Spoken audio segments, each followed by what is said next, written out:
दोस्तों आज हम लोग सामाजिक विज्ञान का मॉडल पेपर का सॉल्यूशन देखेंगे जो आपके मैट्रिक बोर्ड परीक्षा में पूछे जा सकते हैं। और दोस्तों अगर आपको भी बोर्ड एग्जाम में 400 से ज़्यादा मार्क्स लाना है तो आप लोग इस चैनल को ज़रूर सब्सक्राइब करके रखें ताकि वीडियो का नोटिफिकेशन मिल सके, क्योंकि इस चैनल पर सभी विषय का VVI ऑब्जेक्टिव क्वेश्चन अपलोड करेंगे जो आपके मैट्रिक बोर्ड परीक्षा में पूछे जाएंगे। तो चलिए हम लोग वीडियो को शुरू करते हैं। तो देखिए दोस्तों, ये जो मॉडल पेपर है इसका PDF हम टेलीग्राम ग्रुप में बहुत पहले दे चुके हैं। तो ये वीडियो हम रिवीजन के लिए बना रहे हैं, यानी कि जो विद्यार्थी इस मॉडल पेपर को पढ़ चुके हैं या फिर जो नहीं भी पढ़े हैं उनके लिए ये रिवीजन पर्पज़ के लिए वीडियो बना रहे हैं। आप लोग सबसे पहले प्रश्न को खुद से सॉल्व करने का प्रयास कीजिएगा। खुद से अगर आप जानते हैं तो इसका आंसर साथ में कमेंट करते जाइएगा और लास्ट में बताइएगा कि कितने प्रश्न का उत्तर आपको सही सही पता था। आप लोग कमेंट करते जाइएगा। हम जैसे ही प्रश्न आपको दिखाएंगे उसका उत्तर अगर आपको मालूम है तो आप लोग साथ में कमेंट कर दीजिएगा कि इसका आंसर A होगा, B होगा, C होगा या फिर D होगा। इससे आपका रिवीजन का जो रिवीजन है वो बहुत अच्छा हो जाएगा और याद करने का क्षमता है वो बढ़ जाएगा। तो चलिए हम लोग पहला क्वेश्चन से शुरू करते हैं। देखिए पहला क्वेश्चन कहता है कि ब्रेस्ट लिटोवस की संधि किन देशों के बीच हुई थी। दोस्तों ब्रेस्ट लिटोवस की संधि किन देशों के बीच में हुई थी। तो आप लोग वीडियो रोक करके आप लोग इसका आंसर देने का प्रयास कीजिएगा। हम वीडियो ज़्यादा लंबा ना हो इसलिए हम कंटिन्यू बताते रहेंगे। तो देखिए इसका जो आंसर है वो है रूस और जर्मनी। अगर आपका आंसर D है तो आपका उत्तर बिल्कुल सही है। चलिए उसके बाद आइए दूसरा प्रश्न में। देखिए दूसरा प्रश्न कहता है कि मार्च 1946 में फ्रांस तथा वियतनाम के बीच होने वाला समझौता किस नाम से जाना जाता है। यानी कि मार्च 1946 में जो फ्रांस और वियतनाम के बीच में समझौता हुआ था उसको हम लोग किस नाम से जानते हैं। तो दोस्तों उसको हम लोग हनोई समझौता के नाम से जानते हैं। किस समझौता के नाम से? हनोई समझौता के नाम से। तो देखिए आपको ऑप्शन में हनोई समझौता नहीं दिया हुआ है, यानी कि हमारा जो सही उत्तर हो जाएगा वो हो जाएगा ऑप्शन D हो जाएगा। चलिए उसके बाद आइए अगला प्रश्न में। देखिए ये भी प्रश्न मोस्ट इम्पोर्टेंट है। देखिए कहता है कि पूर्ण स्वराज का मांग का प्रस्ताव कांग्रेस के किस अधिवेशन में पारित हुआ। दोस्तों पूर्ण स्वराज का मांग कांग्रेस के किस अधिवेशन में, किस वार्षिक अधिवेशन में पारित हुआ। तो इसका जो सही उत्तर है वो है 1929 लाहौर अधिवेशन। क्या है? 1929 लाहौर अधिवेशन, यानी कि ऑप्शन ए हमारा सही उत्तर है। चलिए उसके बाद आइए अगला प्रश्न में। देखिए कहता है कि वल्लभ भाई पटेल को सरदार की उपाधि किस किसान आंदोलन के दौरान दी गई। तो देखिए आपको ऑप्शन दिया हुआ है बारदौली, B है अहमदाबाद, C है खेड़ा और D है चंपारण। तो देखिए इसका जो उत्तर होगा वो हो जाएगा बारदौली, यानी कि बारदौली आंदोलन के दौरान सरदार भाई वल्लभ पटेल को सरदार की उपाधि दी गई थी। चलिए उसके बाद आइए अगला प्रश्न में। देखिए पाँचवा क्वेश्चन कहता है कि भारत के लिए पहला फैक्ट्री एक्ट कब पारित हुआ। भारत के लिए पहला फैक्ट्री एक्ट कब पारित हुआ। तो इसका जो उत्तर हो जाएगा वो हो जाएगा 1881 में, यानी कि ऑप्शन C हमारा बिल्कुल सही उत्तर है। चलिए उसके बाद आइए छठा प्रश्न में। देखिए कहता है कि पूंजीपति वर्ग के द्वारा किस वर्ग का शोषण हुआ। दोस्तों पूंजीपति वर्ग के द्वारा किस वर्ग का शोषण हुआ। तो देखिए आपको ऑप्शन दिया हुआ है, A में श्रमिक वर्ग, B है मध्यम वर्ग और D है कृषक वर्ग और D है सभी वर्ग। तो देखिए इसका जो उत्तर हो जाएगा वो हो जाएगा सभी वर्गों के लिए, यानी कि श्रमिक वर्ग के लिए भी हुआ था, कृषक वर्ग को भी शोषण हुआ था और मध्यम वर्ग को भी शोषण हुआ था, यानी कि हमारा उत्तर हो जाएगा ऑप्शन D हो जाएगा। चलिए उसके बाद आइए अगला प्रश्न में। देखिए सातवां क्वेश्चन कहता है कि आधुनिक युग में अर्थव्यवस्था के क्षेत्र में होने वाली सबसे बड़ी क्रांति कौन सी थी। दोस्तों कहता है कि आधुनिक युग में अर्थव्यवस्था के क्षेत्र में होने वाली सबसे बड़ी क्रांति कौन सी थी। तो इसका जो उत्तर है वो कौन है? औद्योगिक क्रांति, यानी कि ऑप्शन B हमारा सही उत्तर है। चलिए उसके बाद आइए अगला प्रश्न में। देखिए कहता है कि भूमंडलीकरण की शुरुआत किस दशक में हुई। दोस्तों भूमंडलीकरण की शुरुआत किस दशक में हुई थी। तो 1990 के दशक में, यानी कि ऑप्शन A इसका सही उत्तर है।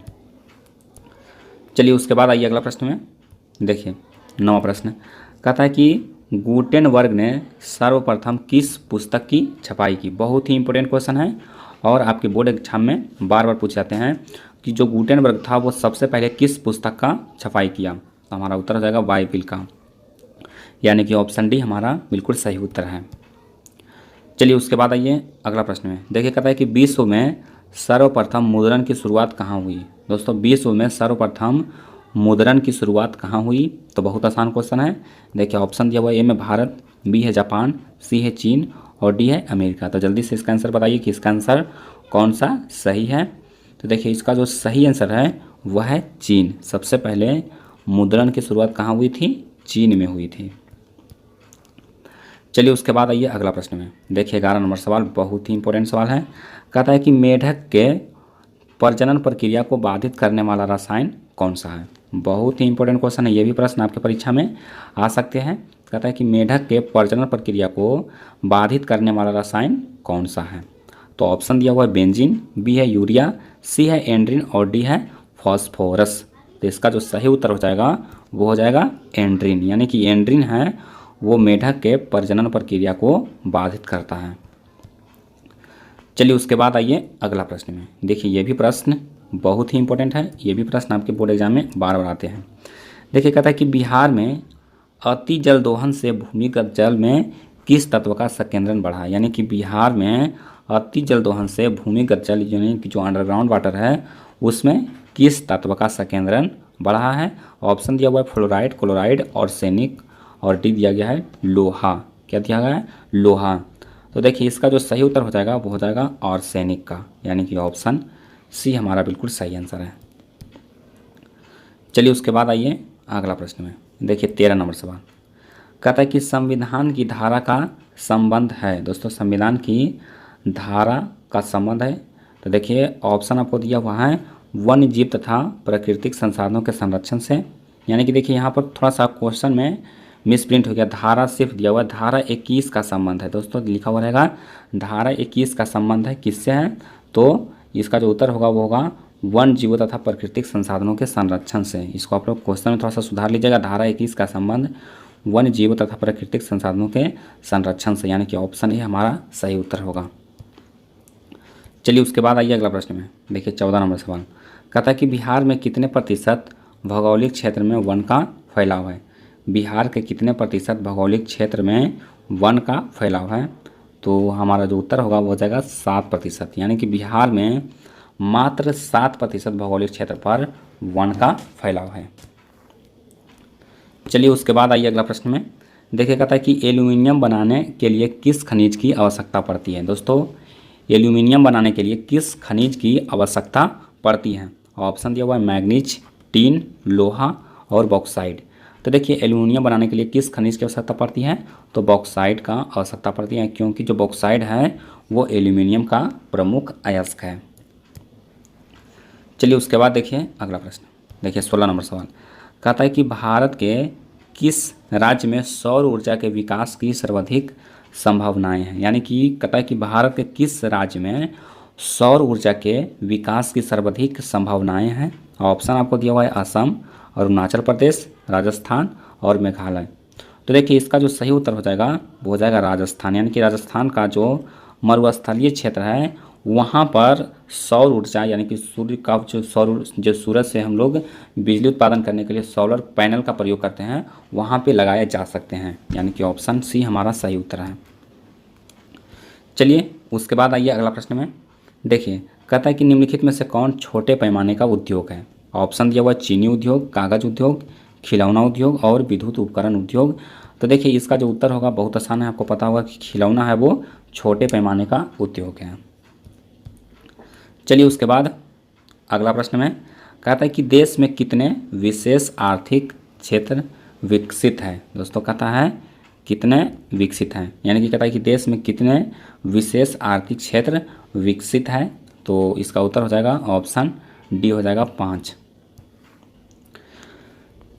चलिए उसके बाद अगला प्रश्न कहता है कि बिहार की सीमा में रेल मार्ग की कुल लंबाई कितनी है? दोस्तों बिहार की सीमा में रेल मार्ग की कुल लंबाई कितनी है? तो देखिए अभी तो बहुत हो गया है, लेकिन पहले जो था यानी कि बुक के अनुसार आपका जो उत्तर होगा वो हो जाएगा 6283 किलोमीटर, यानी कि ऑप्शन ए हमारा सही उत्तर है। चलिए उसके बाद आइए अगला प्रश्न में। देखिए ये भी प्रश्न मोस्ट इंपॉर्टेंट प्रश्न है। देखिए कहता है कि तल चिन्ह की सहायता से किसी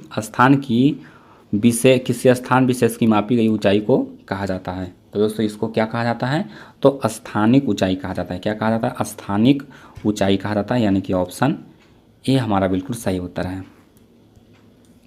चलिए उसके बाद अगला प्रश्न 21वां क्वेश्चन देखिए, कहता है कि जब हम लैंगिक विभाजन की बात करते हैं तो हमारा अभिप्राय होता है। जब हम लोग लैंगिक विभाजन का बात करते हैं तो इसका जो अभिप्राय होता है वो होता है कि समाज द्वारा स्त्रियों और पुरुषों को दी गई असमान भूमिकाएं।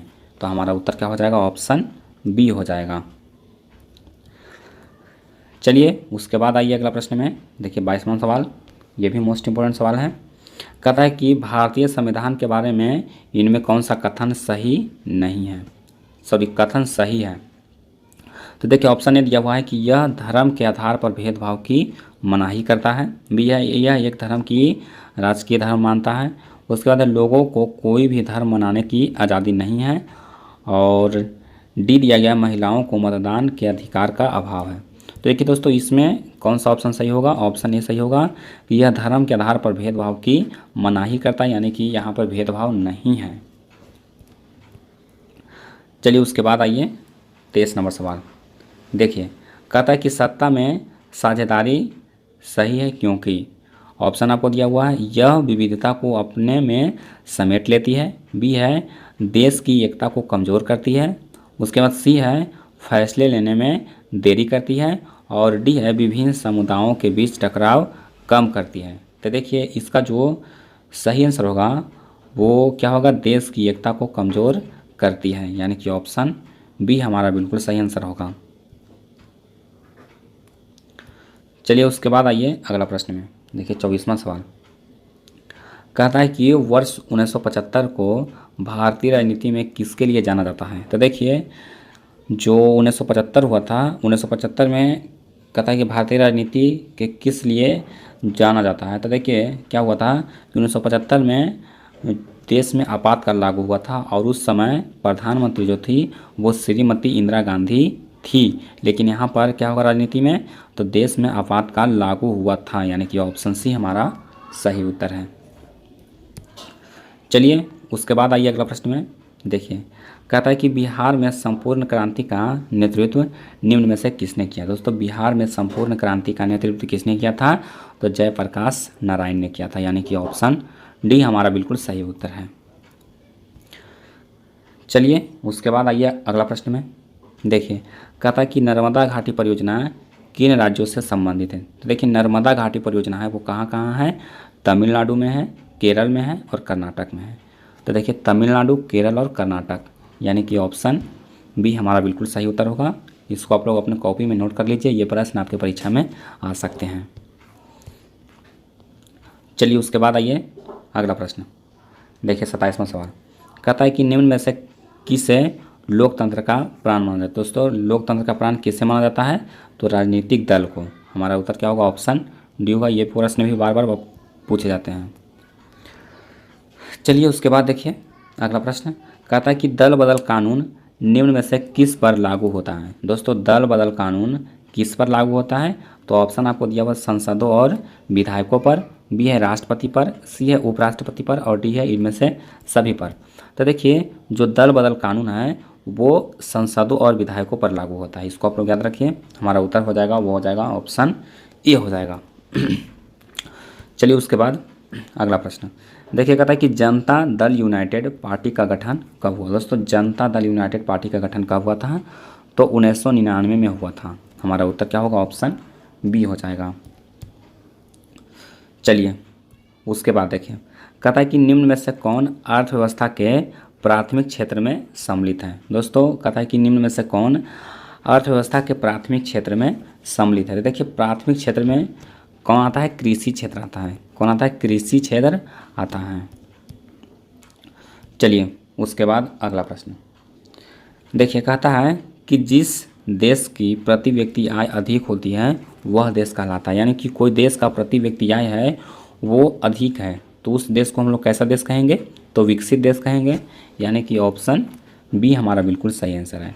और दोस्तों आपके लिए एक सवाल है, बताइए कि जो भारत है वो कैसा देश है। आपको ऑप्शन देते हैं विकसित, अविकसित और विकासशील। आपको तीनों ऑप्शन में बताइए कि इसका जो सही उत्तर होगा वो क्या होगा। अगर आप लोग पढ़ाई करते हैं तो आप लोग इसका उत्तर ज़रूर दीजिएगा।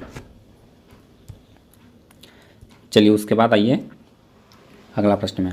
देखिए कहता है कि बिहार के किस जिले की प्रति व्यक्ति आय सर्वाधिक है। यानी कि बिहार का वह कौन सा जिला है जहाँ का प्रति व्यक्ति आय हो वह सबसे अधिक है। तो हमारा उत्तर हो जाएगा पटना का।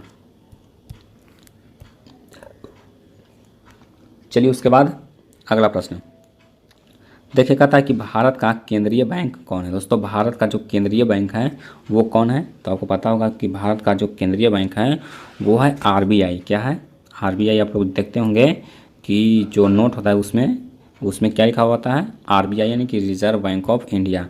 यानी कि जो केंद्रीय सरकारी बैंक है वो कौन है, रिजर्व बैंक ऑफ इंडिया है। यानी कि ऑप्शन ये हमारा सही उत्तर है। चलिए उसके बाद देखिए ये भी प्रश्न आपके परीक्षा में बार बार आते हैं कि व्यावसायिक बैंकों का सर्वप्रथम राष्ट्रीयकरण कब किया गया। दोस्तों व्यावसायिक बैंकों का सबसे पहले राष्ट्रीयकरण कब किया गया था, तो 1969 ईस्वी में किया गया था। यानी कि ऑप्शन सी हमारा सही उत्तर है। चलिए उसके बाद आइए अगला प्रश्न में। देखिए कहता है कि ऊर्जा का मुख्य स्रोत क्या है। ऊर्जा का जो मुख्य स्रोत है वो क्या है। आपको ऑप्शन दिया हुआ है कोयला, पेट्रोलियम, विद्युत और इनमें से सभी। तो देखिए फिलहाल जो ऊर्जा का मुख्य स्रोत है वो तीनों है, कोयला भी है, पेट्रोलियम भी है और विद्युत ऊर्जा भी है। तो हमारा जो उत्तर हो जाएगा वो हो जाएगा ऑप्शन डी हो जाएगा, इनमें सभी। चलिए उसके बाद देखिए अगला प्रश्न। देखिए कहता है कि इनमें से कौन सी बहुराष्ट्रीय कंपनी है। यानी कि सब बहुराष्ट्रीय कंपनी कौन है। तो देखिए आपको ऑप्शन दिया हुआ ए में फोर्ड मोटर, बी है सैमसंग, सी है कोका कोला और डी है इनमें से सभी। देखिए तीनों जो बहुराष्ट्रीय कंपनी है यानी कि ऑप्शन डी हमारा बिल्कुल सही आंसर है। देखिए बहुराष्ट्रीय कंपनी कहने का मतलब क्या हुआ कि अलग अलग देशों में, सिर्फ मतलब कि भारत में या फिर सिर्फ अमेरिका में कोई अगर पर्टिकुलर देश में ही सिर्फ रहेगा उसको राष्ट्रीय कंपनी कहते हैं। लेकिन बहुत सारे जो विदेशी कंपनी भी यहाँ पे प्रोडक्ट भेज रहा है उसी को कहा जाता है बहुराष्ट्रीय कंपनी। और Samsung, Coca Cola, Ford motor ये सब बहुराष्ट्रीय कंपनी, यानी कि बहुत सारे देश में यह कंपनी चल रही है। चलिए उसके बाद देखिए 37वां क्वेश्चन बहुत ही इंपॉर्टेंट है और ये प्रश्न आपके परीक्षा में बार बार पूछे जाते हैं। उपभोक्ता अधिकार दिवस कब मनाया जाता है। दोस्तों उपभोक्ता अधिकार दिवस कब मनाया जाता है, तो 15 मार्च को मनाया जाता है। इसको आप लोग याद रखिए, कब मनाया जाता है उपभोक्ता अधिकार दिवस, तो 15 मार्च को मनाया जाता है। अब चलिए उसके बाद आते हैं अगला प्रश्न। देखिए कहता है यदि किसी वस्तु या सेवा का मूल्य 20 लाख से अधिक तथा 1 करोड़ से कम है तो उपभोक्ता शिकायत कहाँ कर सकता है। यानी कि कोई वस्तु का जो मूल्य है वो 20 लाख से अधिक है और 1 करोड़ से कम है, तो अगर कोई उपभोक्ता यानी कि कोई जो ग्राहक होगा उसका शिकायत कहाँ कर सकता है। यानी कि उस प्रोडक्ट में अगर कोई तरह का दिक्कत है तो वह अपना शिकायत कहाँ कर सकता है। देखिए आपको ऑप्शन दिया हुआ ए में जिला फोरम, बी है राज्य आयोग, सी है राष्ट्रीय आयोग, डी है इनमें से कोई नहीं। देखिए इसका शिकायत है वो राज्य आयोग को कर सकता है। किसको कर सकता है, राज्य आयोग को। चलिए उसके बाद आइए अगला प्रश्न में। देखिए कहता है कि सुनामी का प्रमुख कारण क्या है। दोस्तों सुनामी का प्रमुख कारण क्या होता है, तो आप लोग जानते हैं कि समुद्र के अंदर जो भूकंप आता है उसको ही सुनामी कहा जाता है। तो इसका जो सही उत्तर होगा वो होगा ऑप्शन ए, समुद्र में भूकंप आना। अब देखिए एक क्वेश्चन आपके लिए फिर से बनकर आता है, बताइए कि सुनामी को इंग्लिश में हम लोग कैसे लिख सकते हैं। इसका जो स्पेलिंग होता है वो कैसे लिख सकते हैं। जो टैलेंटेड स्टूडेंट होंगे वही इसका जवाब दे पाएंगे। यानी कि इस क्वेश्चन का जवाब सिर्फ 10% लोग दे पाएंगे। यानी कि 100 विद्यार्थी में से सिर्फ 10% विद्यार्थी इसका जवाब दे पाएंगे। और जो इसका जवाब दे पाएंगे वो गारंटी है कि 450 से ज़्यादा नंबर बोर्ड एग्जाम में ला सकते हैं। अगर मेहनत करेंगे तो ला सकते हैं। तो आप लोग बताइए कि सुनामी को अंग्रेजी में हम लोग कैसे लिखते हैं। चलिए उसके बाद आइए अगला प्रश्न में। देखिए कहता है कि भूकंप केंद्र के ऊर्ध्वाधर पृथ्वी पर स्थित केंद्र को कहा जाता है। यानी कि भूकंप केंद्र के ऊर्ध्वाधर सबसे ऊपरी जो स्थित केंद्र होता है पृथ्वी पर उसको क्या कहा जाता है, तो उसको कहा जाता है अधिक केंद्र। यानी कि ऑप्शन भी हमारा सही उत्तर है। उसके बाद देखिए बहुत आसान क्वेश्चन, भारत का राष्ट्रीय पक्षी है कौन है, तो मोर है। यानी कि ऑप्शन सी हमारा सही उत्तर है। उसके बाद आइए अगला प्रश्न में। देखिए 42 नंबर क्वेश्चन कहता है कि किस राज्य में वन का सबसे अधिक विस्तार है। दोस्तों किस राज्य में वन का सबसे अधिक विस्तार है। आपको ऑप्शन दिया गया है केरल, कर्नाटक, मध्य प्रदेश और उत्तर प्रदेश। तो देखिए भारत में सबसे ज़्यादा वन का विस्तार है वो कहाँ है, एमपी में है यानी कि मध्य प्रदेश में है। तो इसको आप लोग याद रखिए, सबसे ज़्यादा कहाँ है, मध्य प्रदेश में। चलिए उसके बाद आइए 43 नंबर क्वेश्चन, ये भी मोस्ट इंपॉर्टेंट है। देखिए कहता है कि इनमें से कौन सा जीव केवल भारत में ही पाया जाता है। तो इसका आंसर होगा घड़ियाल। दोस्तों घड़ियाल है वो केवल भारत में ही पाया जाता है। आपको कहीं कहीं पर इसका उत्तर डॉल्फिन भी मिल जाएगा, लेकिन यह आंसर सही नहीं है। इसका आंसर जो सही है वो क्या है, घड़ियाल है। चलिए उसके बाद आइए अगला प्रश्न में। देखिए कहता है कि टेक्सोल का उपयोग होता है। दोस्तों टेक्सोल का उपयोग कहाँ होता है। तो टेक्सोल एक जड़ी बूटी है यानी कि यह एक मेडिसिन के रूप में प्रयोग किया जाता है और इसका जो उपयोग होता है वो कैंसर में होता है। यानी कि इसका जो सही आंसर है वो क्या है, ऑप्शन सी है। अब देखिए 45वां क्वेश्चन कहता है कि चरक का संबंध किस देश से है। दोस्तों चरक का संबंध किस देश से है। तो देखिए चरक को क्या कहा जाता था, आचार्य चरक कहा जाता था और ये वैद्य थे। क्या थे, वैद्य थे यानी कि जड़ी बूटी से लोगों का इलाज करते थे। ये महान यानी कि वैद्य थे। तो जो चरक हैं वे कहाँ के थे, तो भारत के थे, यानी कि इनका जो संबंध है वो भारत से है। चलिए उसके बाद आइए 46 नंबर सवाल में। देखिए ये भी प्रश्न बहुत ही इंपॉर्टेंट है। कहता है कि वन संरक्षण एवं प्रबंधन की दृष्टि से वनों को वर्गीकृत किया गया, यानी कि वनों को कितने भागों में वर्गीकृत किया गया है। तो इसका उत्तर होगा 3 वर्गों में। चलिए उसके बाद आइए 47 नंबर क्वेश्चन। देखिए कहता है कि बिहार में कितने प्रतिशत भौगोलिक क्षेत्र में वन का विस्तार है। कितने प्रतिशत भौगोलिक क्षेत्र में वन का विस्तार है। तो हमारा उत्तर हो जाएगा 7%। ये क्वेश्चन पहले भी आ चुका है, आंसर क्या होगा, 7% होगा। चलिए उसके बाद 48 नंबर सवाल। देखिए ये भी प्रश्न आपके परीक्षा में बार बार आते हैं, तो इसको भी आप लोग अच्छी तरह से याद कर लीजिए। देखिए कहता है कि वन स्थिति रिपोर्ट के अनुसार भारत में वन का विस्तार है, यानी कि कितने प्रतिशत भौगोलिक क्षेत्र पर वन का विस्तार है भारत में। तो हमारा उत्तर होगा 20.55% भौगोलिक क्षेत्र में, यानी कि हमारा उत्तर होगा वो ऑप्शन बी होगा। इसको आप लोग कंठस्थ याद कर लीजिए। चलिए उसके बाद देखिए अगला क्वेश्चन। देखिए कहता है संविधान की धारा 21 का संबंध है। दोस्तों जो धारा 21 का संबंध है, ये देखिए पहला क्वेश्चन में आपको बताएं तो थोड़ा सा वहाँ पर मिस टाइपिंग हो गया था, इसलिए ये क्वेश्चन देखिए फिर से लेकर आए हैं। ये जो संबंध है वो किससे है, तो वन जीव तथा प्राकृतिक संसाधन के संरक्षण से, यानी कि प्राकृतिक संसाधनों के संरक्षण से, यानी कि ऑप्शन ए हमारा सही आंसर है। चलिए उसके बाद आइए कहता है कि प्राकृतिक संसाधनों के संरक्षण 1968 में कौन सा कन्वेंशन हुआ था। यानी कि प्राकृतिक संसाधनों के संरक्षण के लिए 1968 में भारत में कौन सा कन्वेंशन हुआ था। तो हमारा आंसर होगा विश्व आपदा कन्वेंशन, यानी कि ऑप्शन सी हमारा सही उत्तर है। चलिए उसके बाद आइए अगला प्रश्न में। देखिए 51 नंबर क्वेश्चन कहता है कि मैंग्रोव्स का सबसे अधिक विस्तार, यानी कि मैंग्रोव्स वन का सबसे अधिक विस्तार कहाँ पे है, तो पश्चिम बंगाल में, यानी कि सुंदरवन में है। ऑप्शन बी हमारा बिल्कुल सही उत्तर होगा। चलिए उसके बाद आइए अगला प्रश्न में। देखिए 53 नंबर सवाल, ये भी मोस्ट इंपॉर्टेंट सवाल है। देखिए कहता है कि भारत में 2001 में कितने प्रतिशत भौगोलिक क्षेत्र में वन का विस्तार था। तो इसका उत्तर होगा 20.60%, यानी कि ऑप्शन डी हमारा बिल्कुल सही उत्तर है। चलिए उसके बाद आइए अगला प्रश्न में। देखिए 53 नंबर सवाल कहता है कि पूर्वोत्तर राज्यों के 188 आदिवासी जिलों में देश का कुल कितना प्रतिशत वन है। तो इसका जो सही उत्तर हो जाएगा वो हो जाएगा 60.11%, यानी कि ऑप्शन डी हमारा बिल्कुल सही उत्तर है। चलिए उसके बाद आइए अगला प्रश्न में। देखिए 54 नंबर सवाल कहता है कि 1951 से 1980 तक लगभग कितना वर्ग किलोमीटर वन क्षेत्र कृषि भूमि में परिवर्तित हुआ है। तो इसका जो आंसर हो जाएगा 35,500, यानी कि ऑप्शन डी हमारा बिल्कुल सही आंसर है। चलिए उसके बाद देखिए 55 नंबर सवाल, ये भी बहुत ही इंपॉर्टेंट सवाल है। कहता है कि एक एनजीओ की रिपोर्ट के अनुसार 1948 में विश्व में कितने हेक्टेयर भूमि पर वन का विस्तार था। तो इसका उत्तर होगा 4 अरब हेक्टेयर पर। चलिए उसके बाद आइए अगला प्रश्न में। देखिए 56 नंबर सवाल बहुत ही इंपॉर्टेंट सवाल है। कहता है कि पर्यावरण संतुलन के लिए कितने प्रतिशत भूभाग पर वन आवश्यक है। पर्यावरण संतुलन के लिए कितने प्रतिशत भूभाग पर वन आवश्यक है। तो ये क्वेश्चन बहुत आसान है, जल्दी से इसका आंसर दीजिए कि इसका आंसर क्या हो सकता है। ऑप्शन दिया हुआ है 20%, 33%, 23% और 43%। तो देखिए इसका जो सही उत्तर हो जाएगा वो हो जाएगा 33%, यानी कि ऑप्शन बी हमारा बिल्कुल सही उत्तर है। चलिए उसके बाद देखिए कुनैन किस रोग की दवा है। दोस्तों कुनैन है वो किस रोग की दवा है। तो देखिए कुनैन है वो मलेरिया की दवा है। उसके बाद देखिए उसी से रिलेटेड एक और क्वेश्चन है, वो भी बहुत इंपॉर्टेंट है।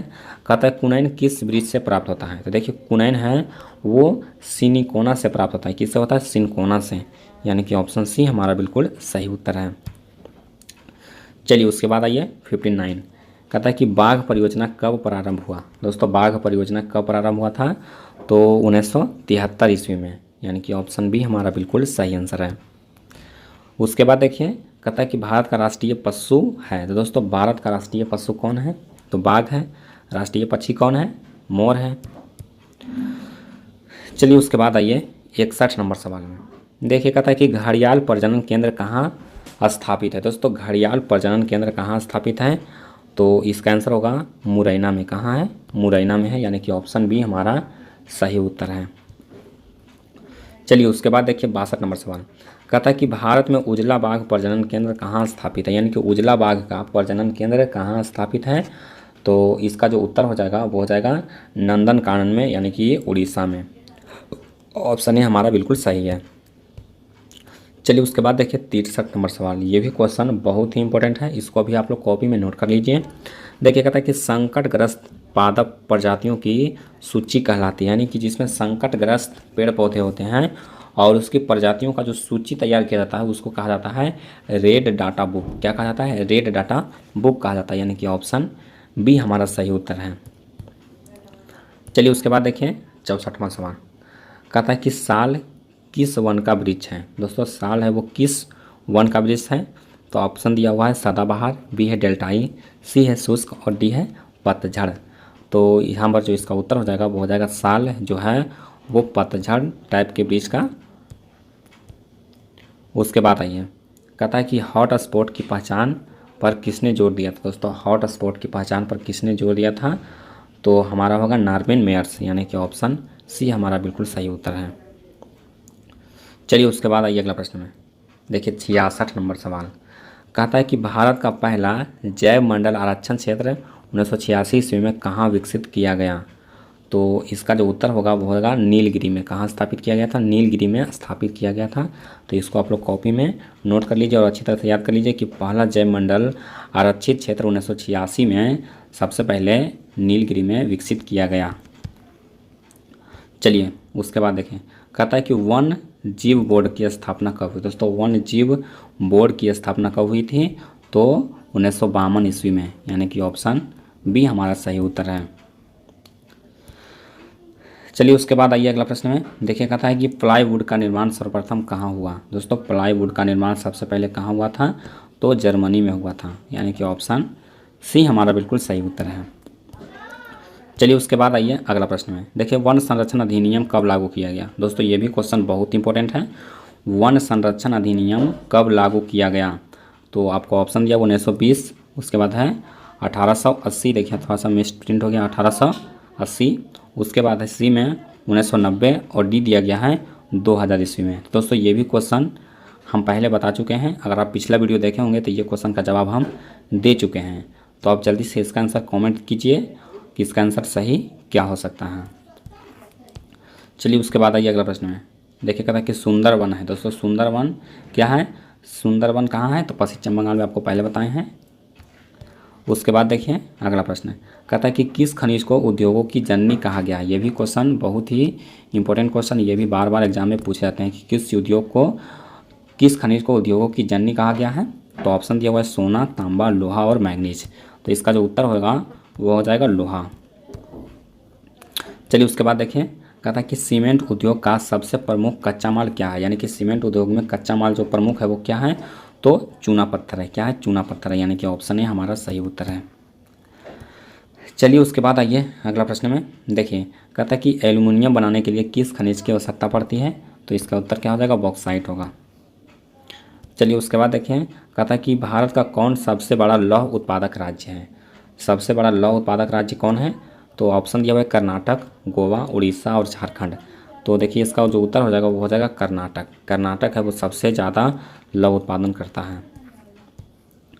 उसके बाद आइए अगला प्रश्न में देखिए, कहता है कि निम्नलिखित में से कौन अधात्विक खनिज का उदाहरण है। दोस्तों कौन अधात्विक खनिज का उदाहरण है, तो ऑप्शन दिया हुआ है सोना, टीन, अबरख और ग्रेफाइट। तो इसका जो उत्तर हो जाएगा वो हो जाएगा अबरख। चलिए उसके बाद आइए अगला प्रश्न में देखिए, कहता है कि उड़ीसा किस खनिज का सबसे बड़ा उत्पादक है। दोस्तों उड़ीसा है वो मैग्नीज उत्पादन में अग्रणी राज्य है, यानी कि ऑप्शन ए हमारा सही उत्तर है। चलिए उसके बाद आइए 77 नंबर सवाल, कहता है कि इनमें से कौन लौह युक्त खनिज का उदाहरण है, कौन है जो लौह युक्त खनिज का उदाहरण है। ऑप्शन दिया हुआ है ए में मैग्नीज, बी है अबरख, सी है बॉक्साइट और डी है चूना पत्थर। तो इसका जो उत्तर होगा वो हो जाएगा मैग्नीज। ये भी क्वेश्चन देखिए 78 नंबर, ये भी क्वेश्चन बार बार आते हैं। कहता है कि 1 टन इस्पात बनाने में कितने मैग्नीज का उपयोग होता है, तो इसका आंसर हो जाएगा 10 किलोग्राम, यानी कि ऑप्शन बी हमारा सही उत्तर है। चलिए उसके बाद आइए 79 में, कहता है कि कौन लौह अयस्क का एक प्रकार है। दोस्तों कहता है कौन लौह अयस्क का एक प्रकार है। ऑप्शन दिया हुआ है लिग्नाइट, बिटुमिन, हेमाटाइट और इनमें से सभी। तो यहाँ पर जो आंसर हो जाएगा वो हो जाएगा हेमाटाइट, यानी कि लोहे का अयस्क कौन है, हेमाटाइट है। चलिए उसके बाद देखिए 80 नंबर सवाल, कहता है कि भारत में लगभग कितने खनिज पाए गए हैं, तो इसका जो उत्तर होगा वो हो जाएगा लगभग 100 खनिज, यानी कि ऑप्शन बी हमारा बिल्कुल सही आंसर है। तो दोस्तों उम्मीद करता हूँ कि ये वीडियो आपको पसंद आया होगा। और दोस्तों अगर आपको वीडियो पसंद आया तो वीडियो को लाइक कीजिए, आप चैनल पर नए हैं तो चैनल को भी सब्सक्राइब कर लीजिए। और इसका PDF अगर आप लोगों को डाउनलोड करना है तो आप लोग cktarget.com वेबसाइट से जा कर के डाउनलोड कर सकते हैं। और दोस्तों अगर आप व्हाट्सएप पर चाहते हैं तो व्हाट्सएप पर आप लोग मैसेज कर सकते हैं, आपको यहाँ पर भी PDF मिल जाएगा। या फिर आप लोग हाई टारगेट का मोबाइल एप्लीकेशन डाउनलोड करके भी इसका PDF प्राप्त कर सकते हैं, वहाँ पर से भी आप ऑब्जेक्टिव क्वेश्चन की तैयारी कर सकते हैं। तो आज के लिए बस इतना ही, मिलते हैं आपको अगले वीडियो में।